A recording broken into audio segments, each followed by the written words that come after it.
as a child, I was the youngest, and I was often being dragged around by my elder siblings and my parents. Just sort of, Andy, come on. Just like sort of yanked by the hand or the arm or the voice. And I never got an opportunity to prepare myself for the activity in hand. I was always being dragged into it before I was mentally ready. And I realized that is baked into my mental recipe today. I do not set my mindset naturally. It's impacted my ability to act, to do acting, to be a performer in general, to sing, because it's like I rush into it at the last minute. And that's been procrastination. I mean, it's so tied to everything, really, in a way, that I have a tendency to rush into things in general. And what's really interesting, and I've noticed it in some of my friends who are good at this, is actually to just take a moment, just slow down instead of speeding up because there's people in a hurry. Fuck them. Let them wait. They're not going to get the best of me if I'm rushing in. So let them wait. Let me take the moment necessary to set my mind set. And once my mind is set, then I can do.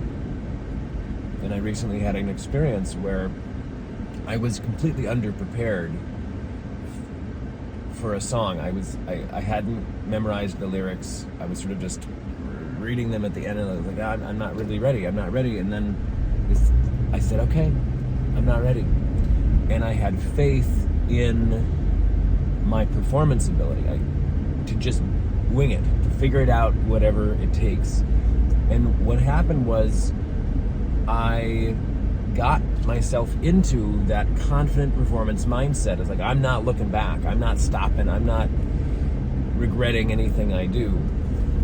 And I basically made up lyrics as I sang the song. And people loved them. And they had many people who were very experienced singers said later, like when I told them I was making up most of the lyrics, and said, you fooled me. So it clearly worked. Mind setting, it's not magic, but it is, in a way, a completely different presence to have a set mindset for performance. And what I've learned recently, too, is that there's such a thing as a mastery mindset, which is sort of like performance mindset plus, in which you learn how to perform, you get into that performance groove, and you do that so many times that you get really comfortable with it. And then you can sort of build in another layer on top of that performance mindset where you are also paying attention to things and sort of asking deep questions about your process. Is that really helping? If I do a micro adjustment here, what happens?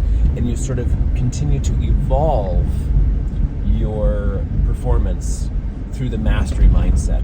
It's basically a concept of always wanting to grow, always wanting to improve and learn new things. And obviously you don't want to jump into mastery mindset when you're performing something for the first time. You want to probably just do performance mindset. But after you've mastered that particular performance, you don't want to stay in performance mindset, because performance mindset is akin to a fixed mindset. And so you want to evolve gradually into the mastery mindset. And that means you're just constantly improving, constantly perfecting your craft, constantly perfecting that song or performance until you're great at it. And I think that this is how we need to approach life too.